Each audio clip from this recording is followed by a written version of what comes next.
Eso era lo que el hombre más influyente de Televisa decía sobre Juan Gabriel, el artista más grande que México haya dado, el que fue capaz de hacer llorar a un país entero.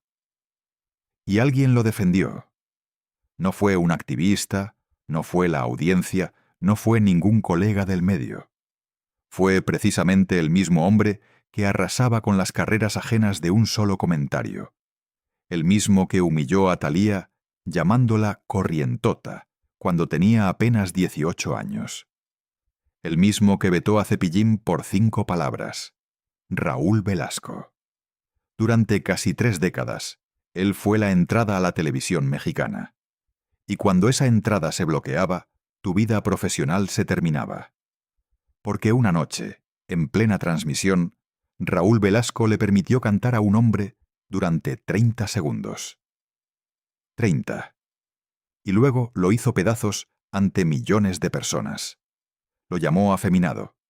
Le dijo que no tenía futuro. Lo acusó de ser un engaño. 5 minutos. Lo que dura una canción. Lo que tarda un sueño en desaparecer. Y ese hombre se llamaba Fernando Villares. Fernando Villares quedó parado en el escenario, mientras el conductor más poderoso de México lo destrozaba en público. No pudo responder, no pudo defenderse, no tuvo más opción que escuchar cómo su carrera se desvanecía en tiempo real. Una semana después, el 24 de enero, forzaron a Velasco a disculparse públicamente en el mismo programa. La prensa lo bautizó como la revancha del zorro. ¿Sabes qué dijo Velasco después sobre ese episodio? Lo calificó como uno de los ridículos más grandes de su vida. Pero no por el daño que le había causado a Villares, sino porque lo obligaron a pedir perdón. Ese era su verdadero problema con el asunto, que tuvo que disculparse, no el sufrimiento que había provocado. Fernando Villares intentó seguir adelante. Continuó haciendo presentaciones, siguió cantando, pero su nombre ya cargaba con una marca.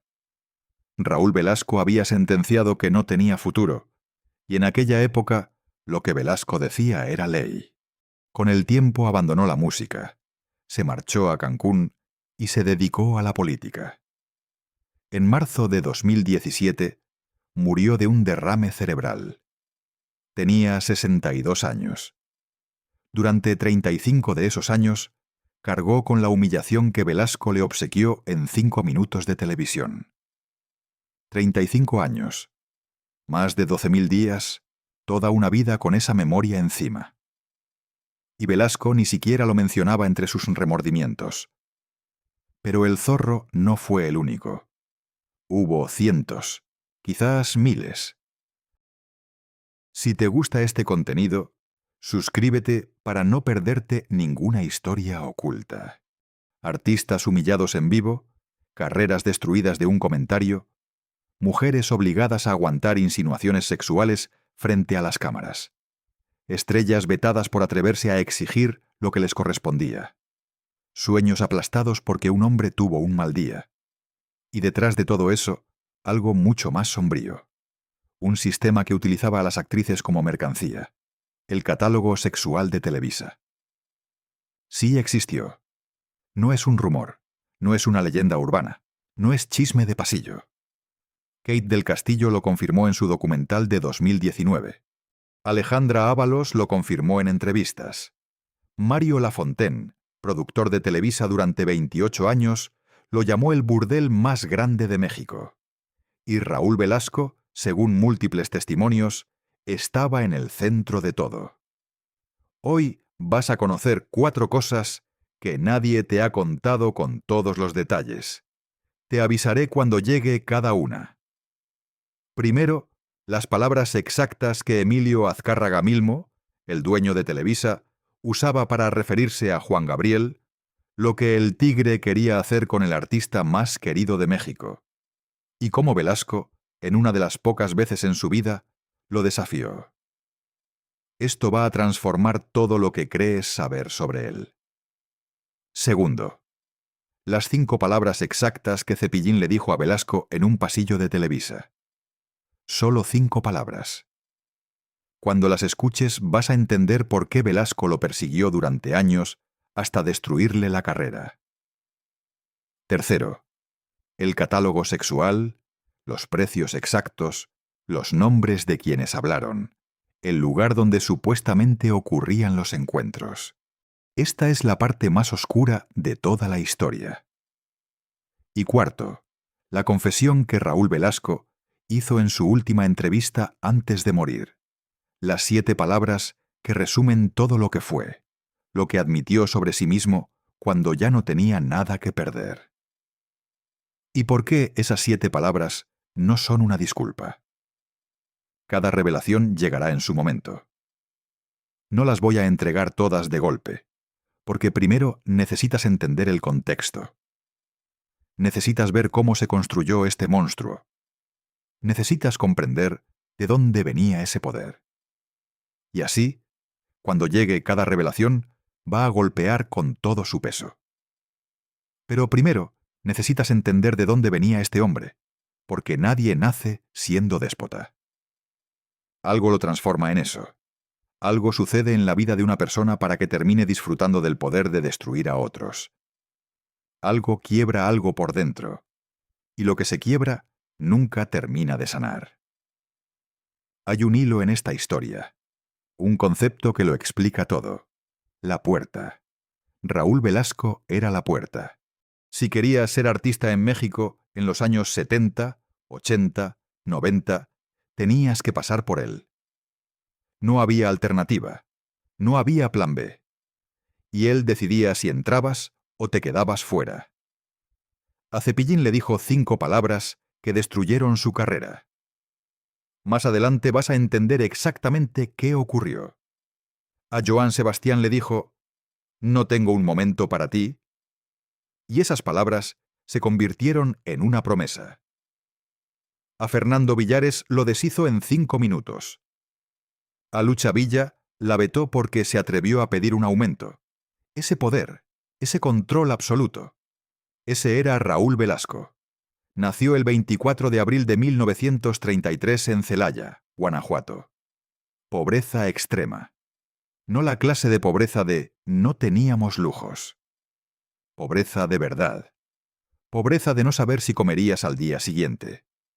Antes de ir a la escuela, repartía leche en burro. Se levantaba antes de que amaneciera, cargaba los botes, recorría las calles de Celaya, entregando puerta por puerta. Después de clases, ordeñaba vacas.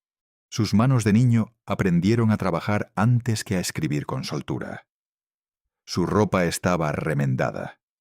Usaba lo que había, lo que podían conseguir, lo que otros desechaban. Sus compañeros lo llamaban el marino para burlarse de él, por su manera de vestir, por su apariencia, por ser distinto. Y tenía además una malformación cardíaca. No podía jugar fútbol, no podía correr con los demás niños, no podía ser como los otros. Solo podía mirar. Mirar cómo los demás vivían mientras él estaba afuera. Mirar cómo jugaban mientras él no podía. Mirar cómo se divertían mientras él observaba desde lejos. Recuerda eso. El niño que miraba desde afuera, el niño excluido, el niño que no encajaba. Ese niño se convirtió en el hombre que decidía quién entraba y quién se quedaba fuera. A los 20 años llegó a Ciudad de México sin nada. Sin contactos, sin dinero, sin nadie que lo ayudara. Trabajó de mensajero. Recorría la ciudad cargando paquetes. Fue operador de tractor. Sus manos, las mismas que habían ordeñado vacas, ahora manejaban máquinas. Fue chofer. Llevaba a gente importante. Escuchaba sus conversaciones. Aprendía cómo hablaban los poderosos. Fue empleado de banco. Por primera vez usó traje.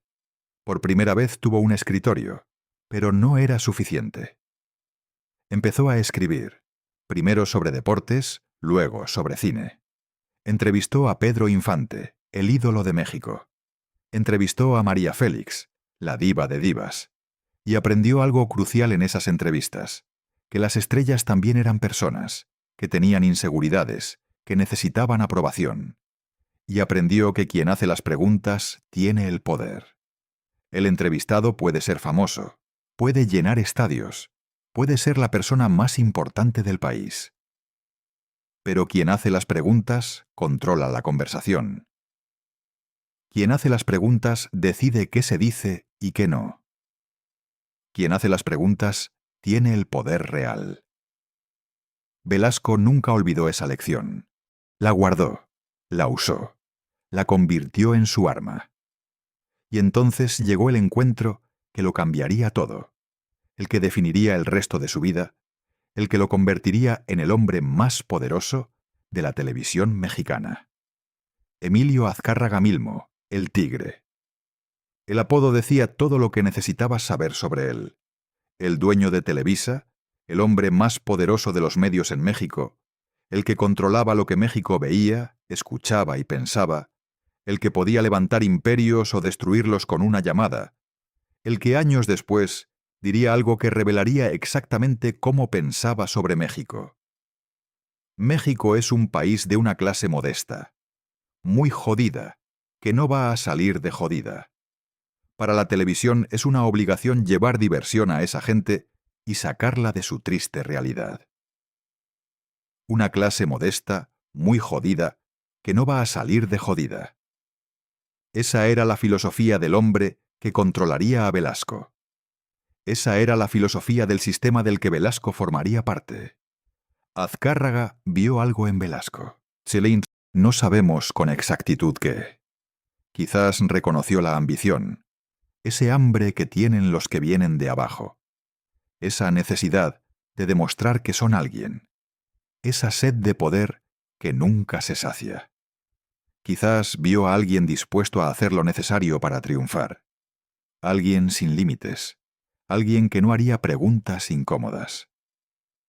O quizás simplemente necesitaba a alguien que obedeciera, que hiciera el trabajo visible mientras él jalaba los hilos desde atrás. Sea lo que fuera que vio, le gustó lo suficiente para darle la oportunidad que cambiaría su vida.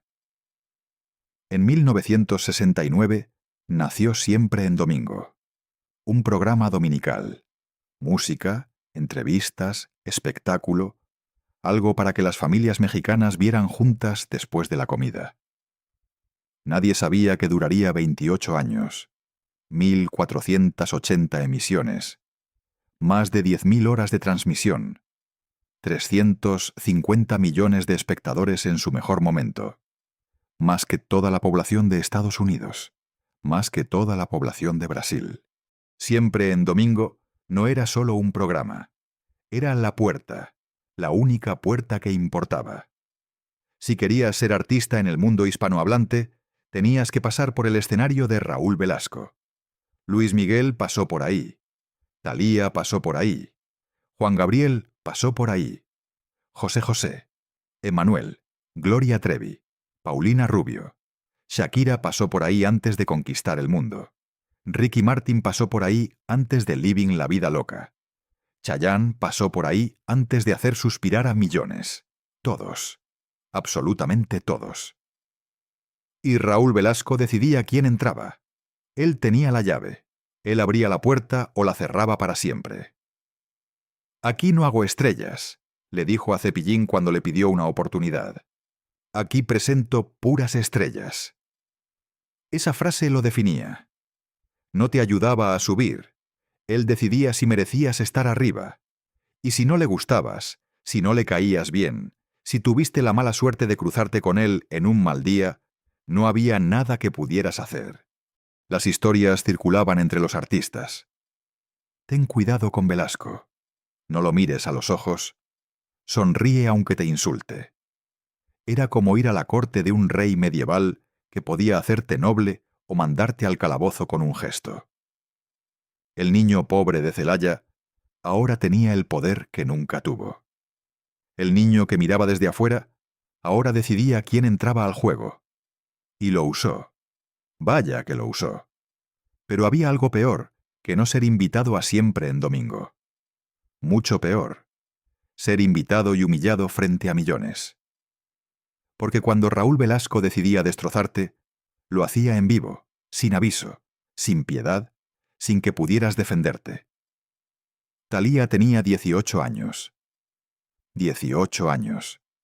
Una adolescente que apenas comenzaba, que tenía sueños, que había trabajado duro para llegar ahí, que probablemente no había dormido la noche anterior de los nervios. Velasco la miró y dijo en vivo: «Te quitaron lo corrientota que te habían puesto el primer día». Corrientota, a una adolescente de 18 años frente a todo México, frente a millones de personas, frente a su familia que estaba viendo. ¿Te imaginas ser Thalía en ese momento? ¿Te imaginas tener 18 años y que el hombre más poderoso de la televisión te llame así frente a todo un país? ¿Qué harías tú? ¿Te defenderías y destruirías tu carrera antes de empezar? ¿O te quedarías callada tragándote la humillación, fingiendo que no había pasado nada? Thalía se quedó callada, porque no había otra opción. Isabel Lascurán, de Pandora, estaba en un avión lleno de gente. Y Velasco, que también iba en ese vuelo, le dijo en voz alta para que todos escucharan: «Si no bajas de peso, no vuelves a salir en la tele, frente a todos los pasajeros». Isabel bajó de peso. No porque quisiera, no porque su médico se lo recomendara, no porque fuera lo mejor para su salud, sino porque no tenía opción. Porque si no lo hacía, su carrera terminaba. Porque un hombre le había dicho que así funcionaban las cosas. Tatiana tenía 22 años cuando subió al escenario de Siempre en domingo. Cantó su canción. Lo dio todo. Terminó su presentación con una sonrisa y Velasco le entregó una tarjeta, la de un nutriólogo. En televisión nacional, frente a millones de espectadores. Como diciéndole: «Estás gorda, necesitas ayuda». Tatiana bajó del escenario, entró al camerino y lloró. No sabemos cuánto tiempo lloró. No sabemos qué pensó en ese momento. No sabemos cuánto le dolió. Pero sabemos que después tuvo que regresar al programa. Tuvo que seguir sonriendo. Tuvo que fingir que no había ocurrido nada, porque eso era lo que se esperaba de ella. Bronco era uno de los grupos más exitosos de México. No eran novatos. Llevaban casi 20 años de carrera. Habían llenado estadios, vendido millones de discos, eran leyendas de la música grupera. Velasco los miró y dijo: «Son feos, feos, pero con suerte». A artistas que habían conquistado México con su música, a artistas que representaban a millones de mexicanos. Y no se detuvo ahí. A Lupe Esparza, el líder del grupo, le preguntó si se había sentido cómodo, disfrazado de gorila en televisión nacional, frente a millones de fans que los admiraban, frente a las personas que habían comprado sus discos y cantaban sus canciones. ¿Qué se supone que responda alguien a eso?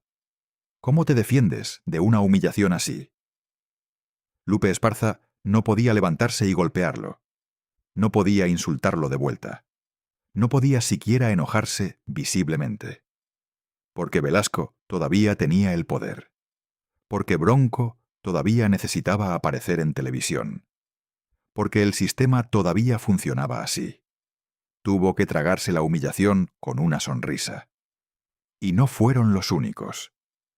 A Lorena Herrera le preguntó si le atraían los hombres casados y le ofreció darle una nalgadita en lugar de la patadita de la buena suerte. A Ana Gabriel le dijo que siempre venía con el mismo vestidito. A Chico Che le dijo que su overol era para disimular el tamaño de su panza. Pero el caso más perturbador fue el de Itatí Cantoral. Perdón, el de Irán Castillo. Tenía 20 años. Una joven actriz que apenas empezaba, que había trabajado duro para llegar ahí, que probablemente tampoco había dormido la noche anterior de los nervios. Velasco la miró y le dijo al público: «Se ve re bien, ¿verdad?» Y luego: «Te lo estoy diciendo como un papá, no como un galán que te está fajando, ¿eh?» Fajando. Un hombre de 60 años diciéndole eso a una joven de 20 en televisión nacional, con su familia viendo. ¿Te imaginas ser Irán Castillo en ese momento? ¿Te imaginas no poder decir nada porque ese hombre tiene el poder de destruir tu carrera? Ella solo pudo responder: ya me dio calor. Una joven de 20 años acosada en televisión nacional y nadie hizo nada, porque era Raúl Velasco. Y estos son solo los momentos grabados, los que salieron al aire. ¿Cuántas humillaciones ocurrieron en los pasillos? ¿Cuántas lágrimas se derramaron en camerinos vacíos? ¿Cuántas se fueron a casa convencidas de que no eran suficientes? No lo sabremos nunca. Pero las humillaciones en vivo eran solo la superficie. Lo que viene ahora es lo que casi nadie se atreve a contar. Lo que muchos saben, pero pocos dicen en voz alta. Lo que Televisa quiso enterrar para siempre. Aquí viene lo primero que te prometí. El 11 de febrero de 1993, Emilio Azcárraga Milmo dijo esto en público. México es un país de una clase modesta, muy jodida, que no va a salir de jodida. Para la televisión es una obligación llevar diversión a esa gente y sacarla de su triste realidad y de su futuro difícil. Una clase modesta, muy jodida, que no va a salir de jodida. Así hablaba el dueño de Televisa sobre los mexicanos que veían sus programas. Y añadió: los ricos como yo no somos clientes, porque los ricos no compramos ni madres. Esa era la filosofía de Televisa. Venderle espectáculo a los pobres, mantenerlos entretenidos, mantenerlos dóciles, mantenerlos frente al televisor. Y si para eso había que humillar artistas, que así fuera. Y si para eso había que usar a las actrices como mercancía, que así fuera. Porque los pobres iban a seguir viendo. Porque no tenían otra opción. El catálogo sexual de Televisa no era un rumor ni un chisme de pasillo. Era un sistema organizado que funcionó durante décadas. Kate del Castillo lo relató en 2019 en su documental Cuando conocí al Chapo. Estaba haciendo la telenovela Muchachitas cuando recibió una invitación. Era joven, estaba empezando, necesitaba el trabajo. Le dijeron que estaba invitada a entretener a unos señores que ella no conocía. Entretener. Esa era la palabra que usaban. Cuando dijo que no, le dejaron claro que no le estaban preguntando. No le estaban preguntando. Así funcionaba. No era una invitación, era una orden. Kate del Castillo dijo que no. Y mira lo que le costó. Años de conflictos con la televisora, una carrera que tuvo que construir a contracorriente. Alejandra Ábalos recibió una llamada de una representante de artistas. Le ofrecieron participar en un catálogo de mujeres donde los clientes podían elegir. Ella rechazó. Dijo que no se manejaba bajo esos estándares de favores sexuales. ¿Cuánto ofrecían? Hasta 1.000.000 de pesos por noche, cuando alguien acompañaba a algún ejecutivo o cliente de Televisa. 1.000.000 de pesos por una noche. En los años 80 y 90, eso era una fortuna. Era más de lo que muchas familias ganaban en un año. Y lo ofrecían por una noche, por vender tu cuerpo, por renunciar a tu dignidad. Mario Lafontaine trabajó 28 años como productor en Televisa. Vio todo, supo todo. Y cuando finalmente habló, explicó cómo operaba el sistema. Cuando te llamen o te digan que tienes que ir a la fiesta de un ejecutivo, lo tienes que hacer. Es el grupo de las que sí, se sabe que ganarán una novela, pero sabemos de qué forma. Sabemos de qué forma. 3 palabras que lo dicen todo. Todos sabían. Los productores, los directores, los ejecutivos. Todos sabían y nadie decía nada, porque el silencio era el precio de trabajar. Porque quien hablaba desaparecía. Y aquí necesitas entender algo. Esto no era una excepción. No era un error del sistema. Era el sistema funcionando exactamente como fue diseñado. Imagina por un momento. Tienes 19 años. Acabas de llegar a la Ciudad de México con un sueño. Quieres ser actriz. Has estudiado, has practicado, has sacrificado todo. Y entonces suena el teléfono. Una voz te dice que estás invitada a una fiesta, que habrá ejecutivos importantes, que puede ser tu gran oportunidad. Y tú sabes lo que significa. Todos saben lo que significa, pero nadie lo dice en voz alta. ¿Qué haces? ¿Dices que no y ves cómo tu carrera desaparece antes de empezar? ¿O dices que sí y cargas con eso por el resto de tu vida? Esa era la decisión. Esa era la trampa. Eso era el catálogo. La Fontaine calificó a Televisa como el burdel más grande de México. Esas fueron sus palabras exactas. Un hombre que trabajó ahí durante 28 años. El burdel más grande de México. Existía un lugar llamado la Casa de las Campanas. Según múltiples testimonios, ahí ocurrían los encuentros. Ahí llegaban las actrices que habían sido invitadas. Ahí esperaban los empresarios, los políticos, los ejecutivos. Un lugar para hacer negocios. Un lugar donde las mujeres eran parte del negocio. ¿Recuerdas la puerta? Velasco era la puerta para acceder a la fama. Pero había otra puerta, una más oscura. Una que nadie quería cruzar, pero que muchas tuvieron que cruzar. ¿Y dónde estaba Raúl Velasco en todo esto? En el centro. Se dice que fue uno de los principales impulsores del catálogo, que usaba su poder en Siempre en Domingo para identificar candidatas, que se fijaba más en la belleza que en el talento, que les pedía a las artistas menos conocidas pero más bellas su book de fotos y su número de contacto. ¿Para qué quería el book de fotos?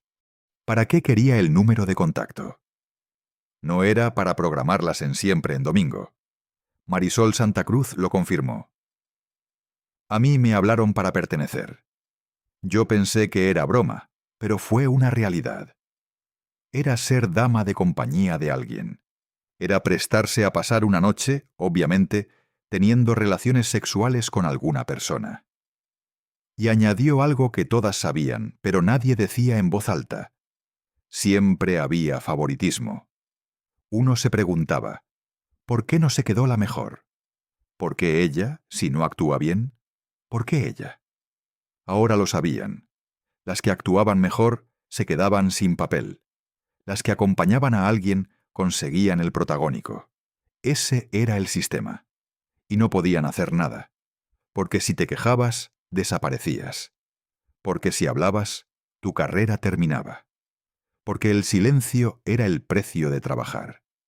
Eso era el catálogo. Eso era Televisa. Eso era el sistema. Pero el catálogo no era la única manera de destruir a alguien. A veces bastaban 5 palabras. Aquí viene lo segundo que te prometí. Las 5 palabras que destruyeron una carrera. Ricardo González llegó a los pasillos de Televisa en 1977 con un sueño. Quería ser payaso. No cualquier payaso. El payaso de México, el que hiciera reír a todos los niños del país. Venía de Monterrey, sin contactos, sin dinero, sin nada más que un traje colorido, una peluca roja y una fe inquebrantable. Buscó a Raúl Velasco. Lo buscó en los pasillos, lo esperó afuera de su oficina, le pidió una oportunidad. Una sola. La respuesta fue brutal. Aquí no hago estrellas, aquí presento puras estrellas. Velasco ni siquiera lo miró a los ojos cuando se lo dijo. Pero Cepillín no se rindió. Había llegado demasiado lejos para eso. Tocó otras puertas, preguntó, investigó, y llegó hasta Emilio Azcárraga Milmo, el tigre, el dueño de todo. No sabemos cómo lo logró. No sabemos qué le dijo, pero lo logró. Y el tigre ordenó que lo presentaran en Siempre en Domingo. Cuando Velasco se enteró, lo confrontó en los pasillos. Le preguntó qué había hecho, cómo había conseguido esa orden. Y aquí viene el error que le costaría todo. Cepillín respondió, pues toqué la puerta que era, don Raúl. El domingo pasado usted no era la puerta. Usted no era la puerta. 5 palabras. 5 palabras que destruirían su carrera. Nadie le decía eso a Raúl Velasco. Nadie. En toda la historia de Televisa, nadie se había atrevido a decirle que él no era importante, que había alguien más arriba, que su poder tenía límites. Velasco no dijo nada en ese momento. Solo lo miró y guardó esas palabras. Las guardó durante años, como un veneno que soltaría cuando llegara el momento. Cepillín debutó en Siempre en Domingo. Fue un éxito inmediato. Los niños lo amaban, las mamás lo amaban, las familias enteras sintonizaban para verlo. Le dieron su propio programa, El Show de Cepillín. De 1977 a 1980, Ricardo González se convirtió en uno de los personajes más queridos de la televisión mexicana. Llenaba auditorios, vendía discos, hacía presentaciones por todo el país. Los niños lo idolatraban. Pero Velasco no olvidaba. Raúl Velasco nunca olvidaba. Cada semana, en las juntas de producción, mencionaba a Cepillín. Oye, Cepillín anda muy elevadito. Cepillín se cree mucho. Cepillín está muy crecidito. Gota a gota, semana tras semana, mes tras mes, envenenando la percepción de los ejecutivos, plantando la semilla de la duda, preparando el terreno para el golpe final. Cepillín lo contó años después. Raúl estuvo chingando y chingando en las juntas de producción. Todos los lunes estaba friegue y friegue, con don Emilio Azcárraga hasta que dijo: «Ya, que lo quiten, vetado de la empresa». Chingando y chingando, friegue y friegue, hasta que funcionó. Hasta que consiguió lo que quería. Ricardo González estaba de vacaciones en Puerto Rico cuando recibió la llamada. Estaba descansando, disfrutando del éxito que había construido, pensando en los próximos proyectos, planeando el futuro. Y entonces el teléfono sonó. Su programa había sido cancelado. Así, de un día para otro. Sin explicación, sin despedida, sin la oportunidad de decirle adiós a los niños que lo veían cada semana. Sin nada. Solo una llamada telefónica desde Puerto Rico. Y todo había terminado. No volvió a Televisa hasta después de la muerte de Velasco. Piensa en eso. Velasco murió en 2006. Cepillín fue vetado en 1980. 26 años. Más de un cuarto de siglo. Una carrera truncada. Millones de niños que no pudieron verlo crecer como artista. Proyectos que nunca se realizaron. Sueños que se quedaron en el aire. Todo por 5 palabras. Usted no era la puerta. Todo porque se atrevió a decir la verdad. Y Cepillín no fue el único.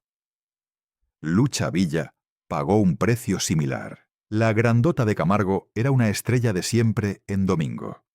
Una de las voces más poderosas de la música ranchera. Una mujer que había conquistado México con su talento. Un día pidió un aumento. Lo que le pagaban no le alcanzaba ni para el peinado que le exigían usar en el programa. Era una contradicción absurda. La estrella que brillaba en pantalla no podía pagar su propio vestuario. Cuando pidió lo que merecía, Velasco respondió: «Ah, ¿sí? ¿Sabes qué? Adiós». Vetada. Tuvo que irse a TV Azteca, donde nunca tuvo el mismo éxito. El diseñador Mitzi reveló lo que pasó después. El veto la afectó tanto que buscó mejorar su apariencia para poder regresar. Se sometió a una cirugía estética fallida que casi le cuesta la vida.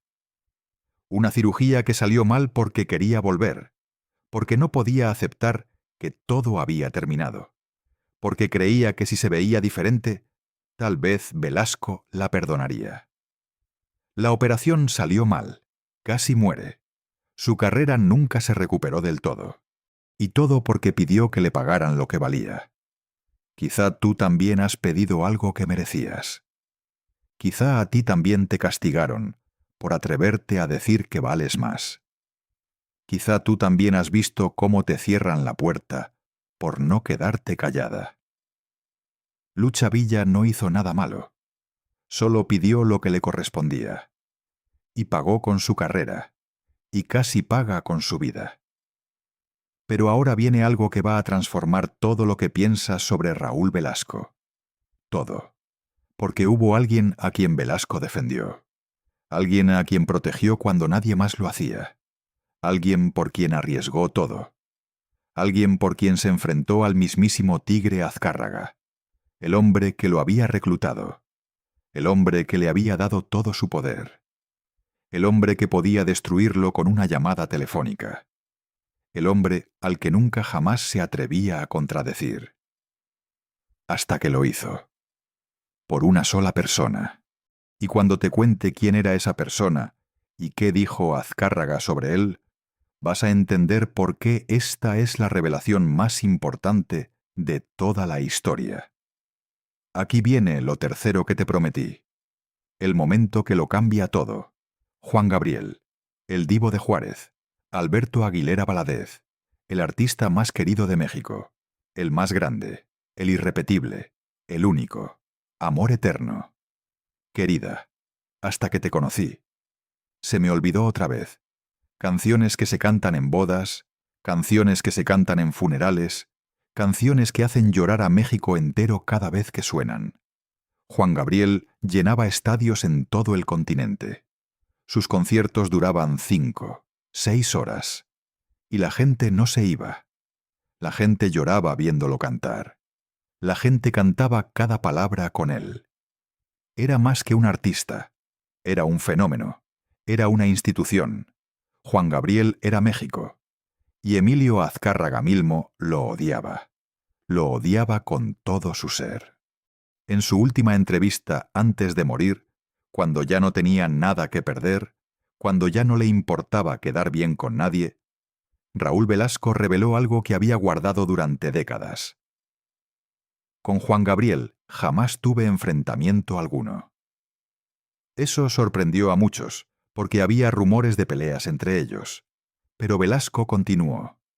Con quien sí tuve enormes y serios problemas fue con Emilio, el Tigre Azcárraga, por incluir a Juan Gabriel en Siempre en Domingo. Enormes y serios problemas. Con el dueño de Televisa, con el hombre que le había dado su carrera, con el hombre que podía destruirlo en un segundo. Problemas por defender a un artista. ¿Por qué Azcárraga tenía problemas con Juan Gabriel? ¿Por qué el dueño de la televisora más grande de México odiaba al artista más grande de México?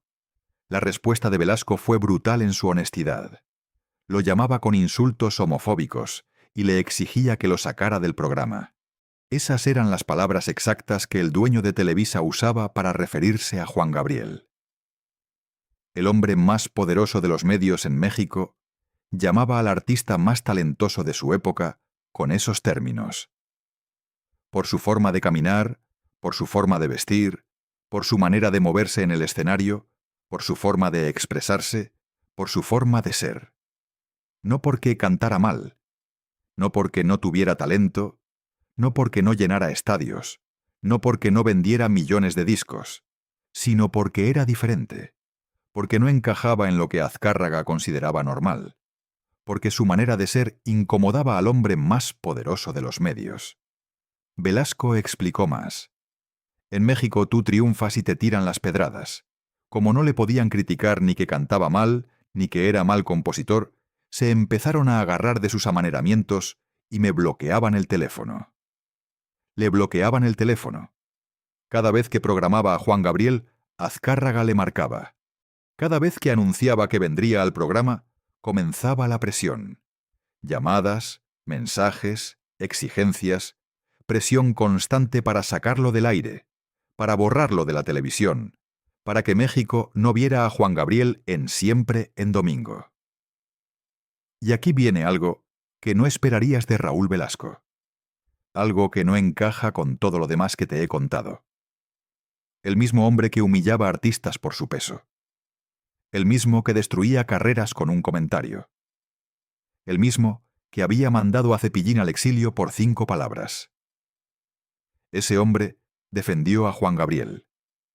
En vivo, frente a millones de espectadores, Velasco dijo: En Siempre en Domingo no programo sexos, programo talentos. No programo sexos, programo talentos. Fue una de las pocas veces en que Raúl Velasco desafió al tigre. ¿Por qué lo hizo? Tal vez le tenía un cariño genuino. Habían compartido décadas de trabajo juntos.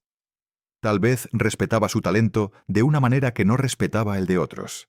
Juan Gabriel era único, irreemplazable. Tal vez no quería que le dijeran qué hacer.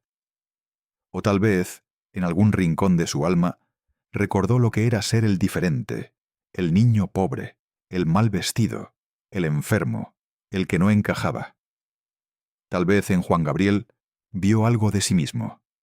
Tal vez vio al niño de Celaya que miraba desde afuera. No lo sabremos nunca. Juan Gabriel lo entendió.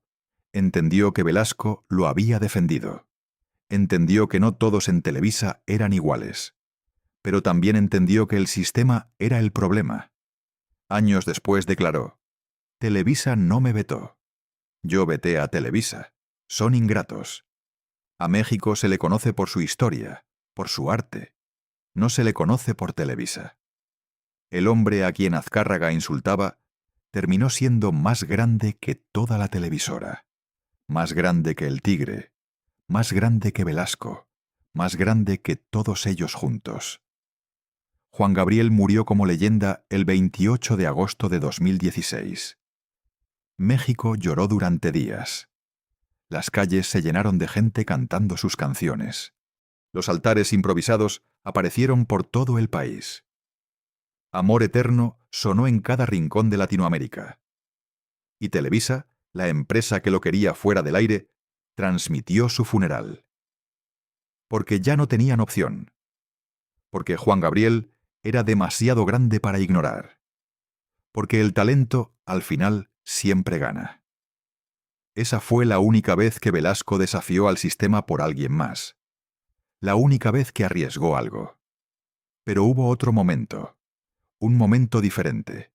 Un momento donde Velasco no defendió a nadie, sino que tuvo que enfrentar las consecuencias de sus propias decisiones. Un momento donde alguien regresó a cobrarle una deuda.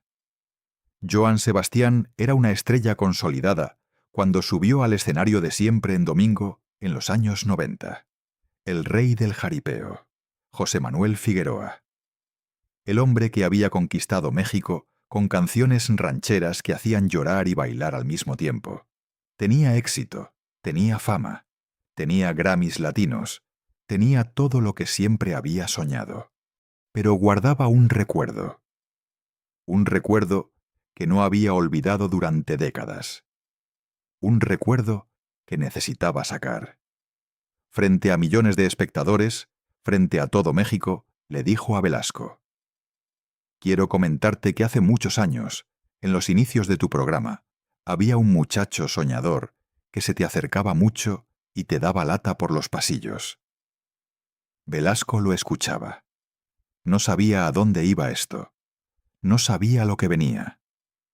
Un día, ya desesperado, te enfrenté y te dije: Señor Velasco, ¿no tuviera un momento para mí? El estudio estaba en silencio.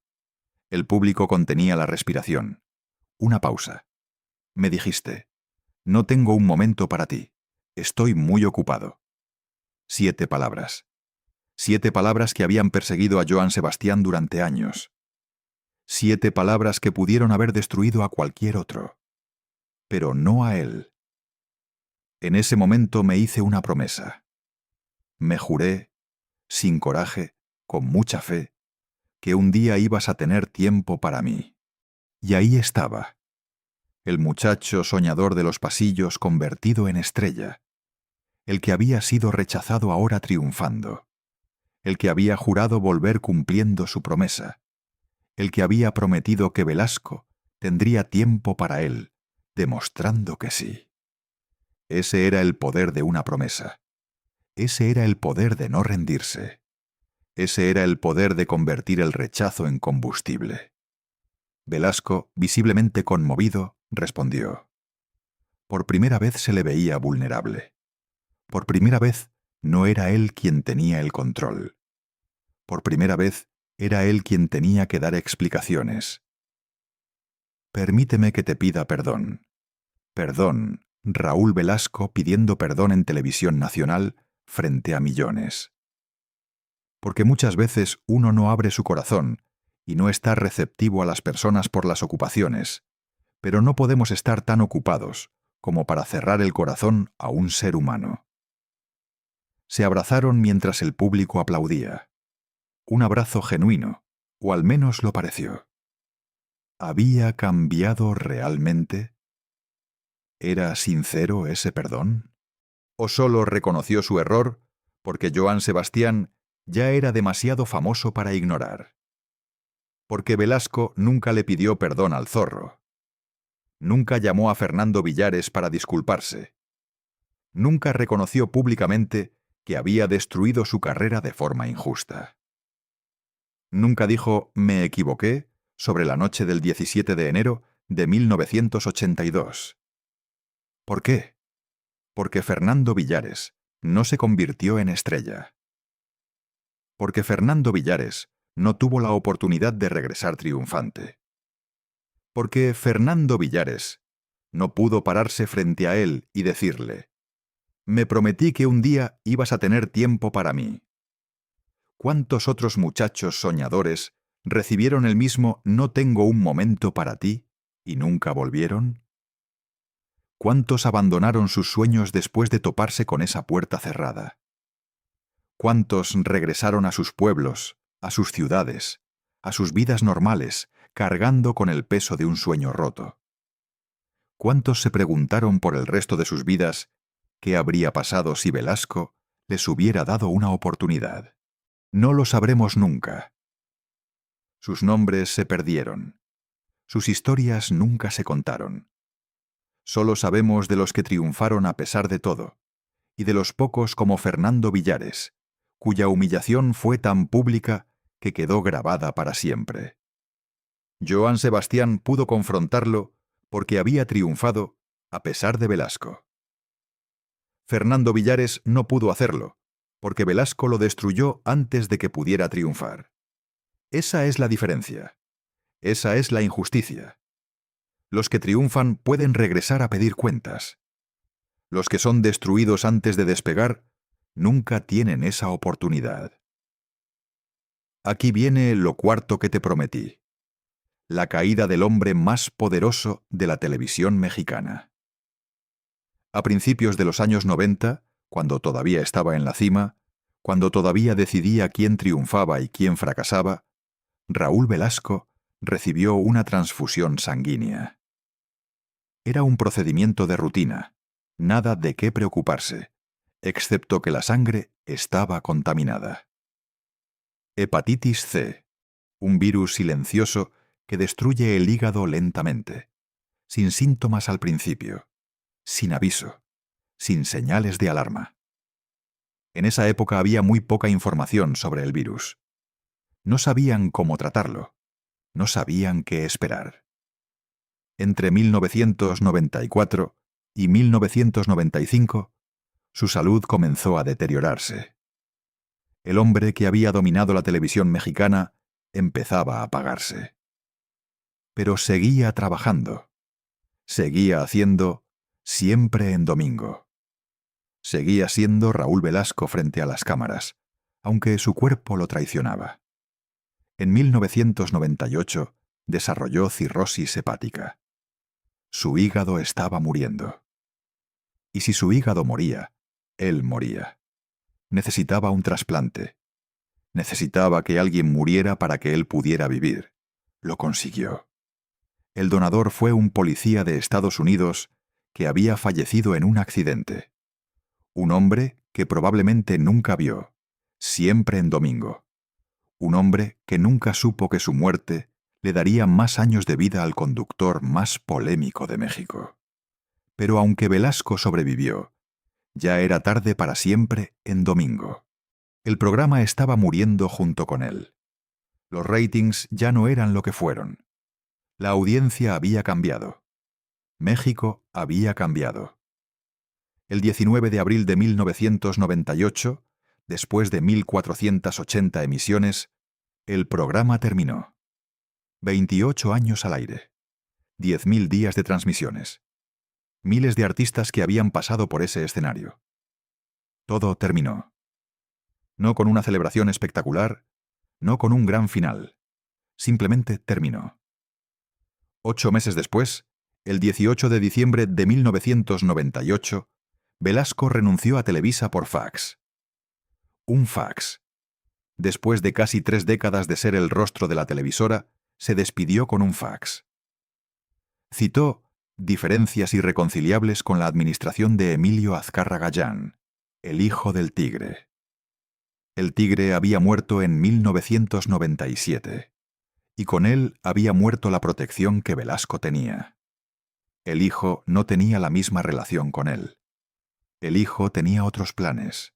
Velasco catalogó su salida como un despido injustificado. Demandó a Televisa por 21 millones de pesos.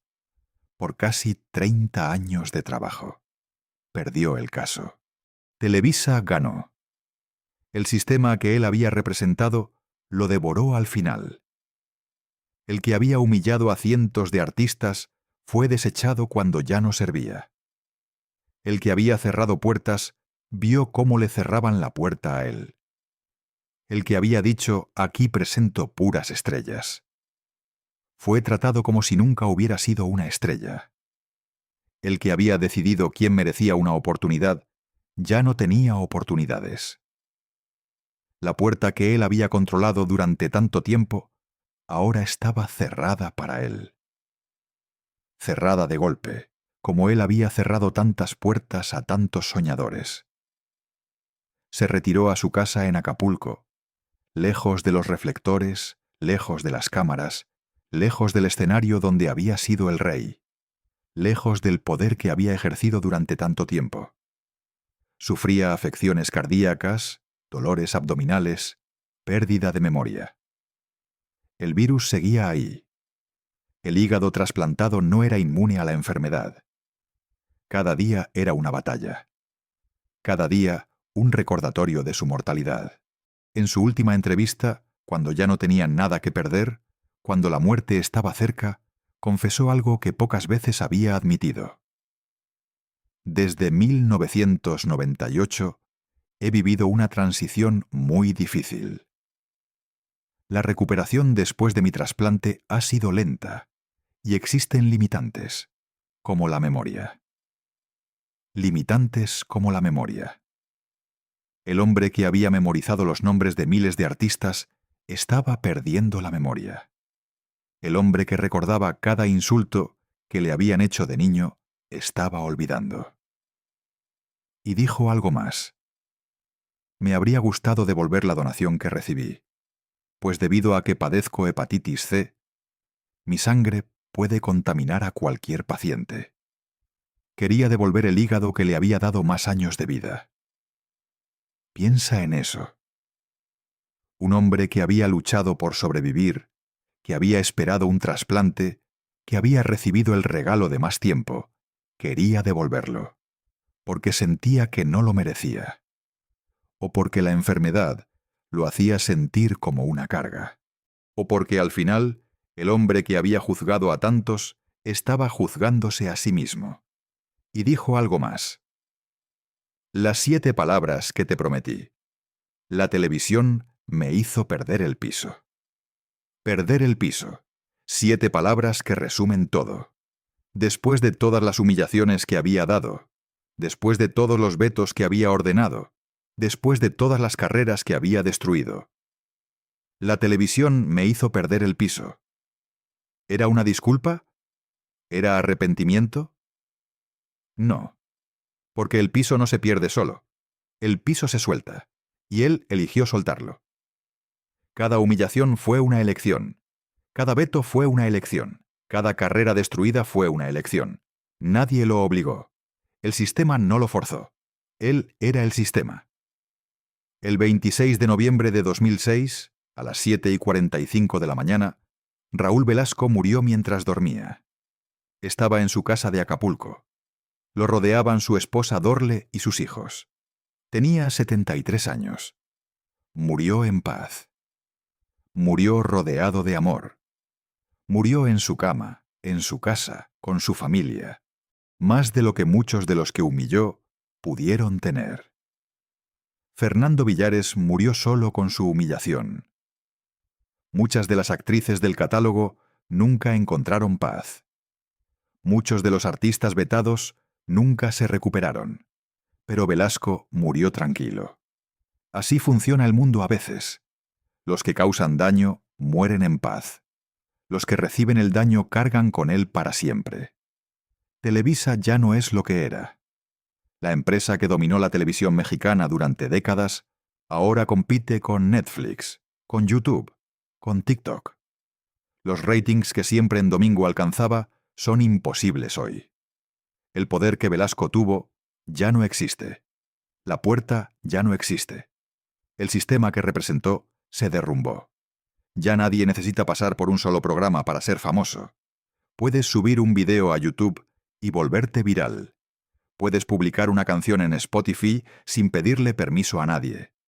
Puedes construir una carrera sin necesitar la aprobación de un Raúl Velasco. Ya nadie depende de un solo hombre. Ya nadie tiene que soportar humillaciones para tener una carrera. Ya nadie tiene que aguantar que le llamen corrientota. Ya nadie tiene que bajar de peso porque un conductor se lo exige. Ya nadie tiene que decidir si acepta una llamada del catálogo o pierde su oportunidad. Eso es bueno. Eso es justo. Eso es lo que debía pasar. Pero las cicatrices sí existen. Las cicatrices siempre quedan. Las cicatrices no desaparecen porque el sistema que las causó ya no exista. Fernando Villares murió en 2017, cargando con 5 minutos de humillación de 1982. 35 años con esa memoria. 35 años recordando cómo un hombre lo llamó afeminado y le dijo que no tenía futuro. 35 años sin poder olvidar aquella noche de enero. Murió cargando con eso. Cepillín perdió 26 años de su carrera por 5 palabras. Usted no era la puerta. 26 años fuera de Televisa. 26 años de proyectos que nunca se realizaron. 26 años de sueños truncados. Por decir la verdad, por atreverse a señalar que había alguien más arriba de Velasco. Lucha Villa casi pierde la vida intentando volver a ser estrella. Una cirugía estética fallida porque quería regresar a siempre en domingo, porque no podía aceptar que un hombre la había borrado por pedir lo que merecía. Tatiana lloró en un camerino a los 22 años por una tarjeta de nutriólogo. 22 años. Una niña todavía llorando sola porque un hombre decidió humillarla en televisión nacional. Isabel Lascurán bajó de peso porque un hombre se lo ordenó en un avión lleno de gente.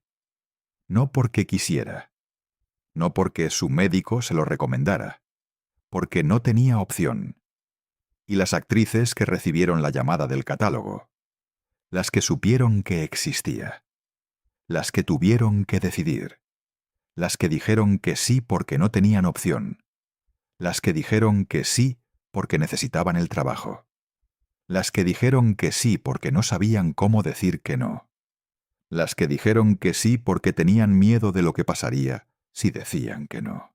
Las que dijeron que no y vieron cómo sus carreras desaparecían. Las que dijeron que no y pagaron el precio.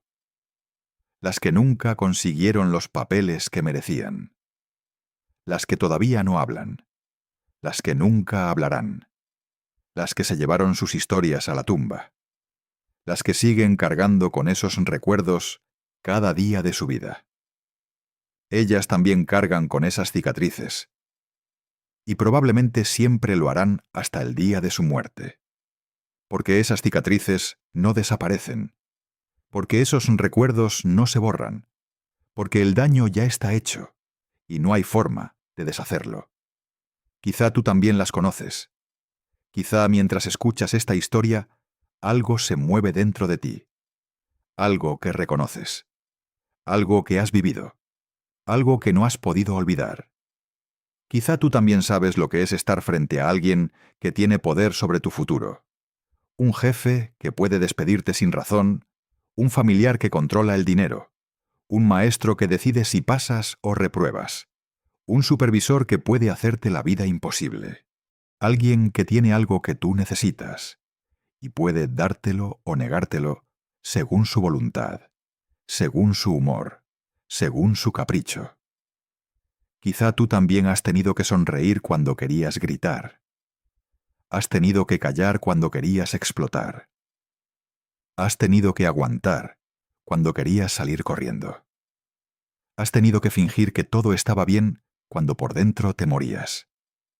Porque no tenías opción. Porque necesitabas el trabajo. Porque necesitabas la aprobación. Porque necesitabas sobrevivir. Quizá tú también has tenido que aguantar comentarios sobre tu cuerpo, sobre tu peso, sobre tu apariencia, sobre tu forma de ser. Comentarios que duelen. Comentarios que se clavan. Comentarios que no puedes olvidar aunque pasen los años. Quizá tú también has visto cómo alguien con poder destruye a otros sin consecuencias.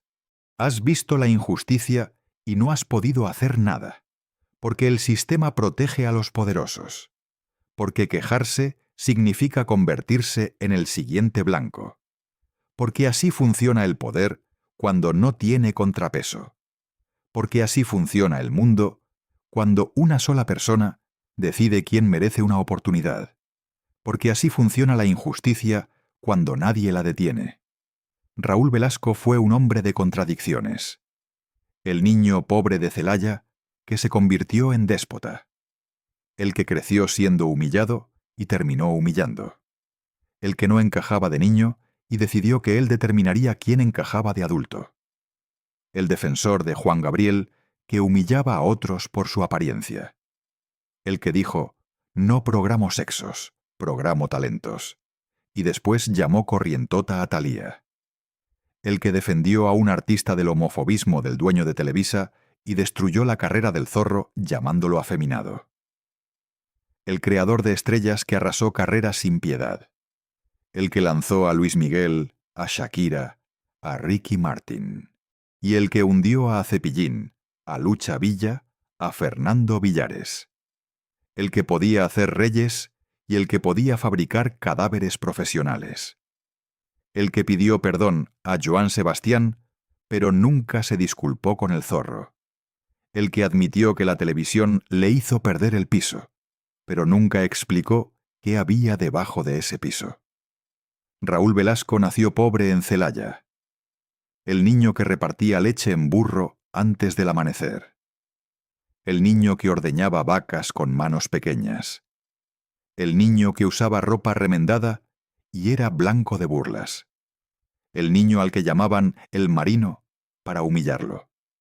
El niño que tenía una malformación cardíaca y no podía jugar con los demás. El niño que miraba desde afuera mientras los otros vivían. Murió en Acapulco, rodeado de su familia, en su cama, en su casa, en paz. Murió rodeado de amor. Más de lo que muchos de los que humilló pudieron tener. Fernando Villares murió solo con su humillación. Muchas de las actrices del catálogo nunca encontraron paz. Muchos de los artistas vetados nunca se recuperaron.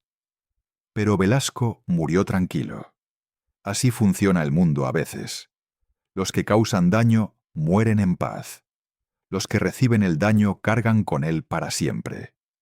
Entre nacer en Celaya y morir en Acapulco, Raúl Velasco controló los sueños de miles de personas durante 28 años. Lanzó estrellas que todavía brillan. Destruyó carreras que nunca se recuperaron. Humilló artistas que cargaron con esa vergüenza por décadas. Defendió a Juan Gabriel. Pidió perdón a Joan Sebastián. Nunca se disculpó con el Zorro. El niño que miraba desde afuera se convirtió en el hombre que decidía quién entraba. Y ahora la puerta está cerrada para siempre. Pero las historias permanecen. Las historias de los que pasaron por esa puerta. Las historias de los que fueron rechazados. Las historias de los que fueron destruidos. De Fernando Villares, que murió en 2017, cargando con 5 minutos de humillación de 1982. De Cepillín, que perdió 26 años de su vida por 5 palabras. De Lucha Villa, que casi muere en una sala de operaciones intentando volver a ser estrella. De Tatiana, que lloró sola en un camerino a los 22 años. De Joan Sebastián, que regresó a cobrar una promesa y consiguió un perdón que otros nunca recibieron. De Juan Gabriel, al que Azcárraga insultaba y que terminó siendo más grande que toda Televisa. De todas las actrices que recibieron la llamada del catálogo